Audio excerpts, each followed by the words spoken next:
স্বাগত জানাচ্ছি আপনাদের আমার পেজে নতুন আরেকটি ভিডিও দেখার জন্য। আজকে আমি খুব মজা করে একটা রেসিপি আপনাদের সাথে শেয়ার করব।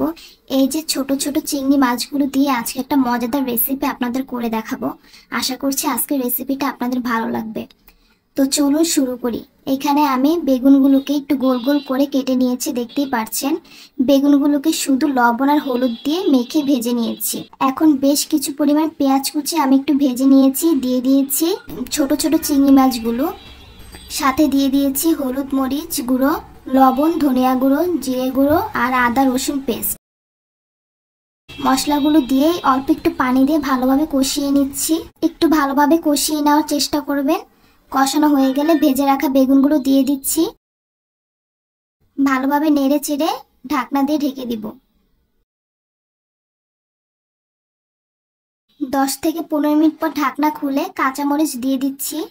এখন আবারও ভালোভাবে নেড়ে চেড়ে নামিয়ে ফেলবো। ব্যাস, রেডি হয়ে গেল চিংড়ি মাছ দিয়ে বেগুনের একটা মজাদার রেসিপি।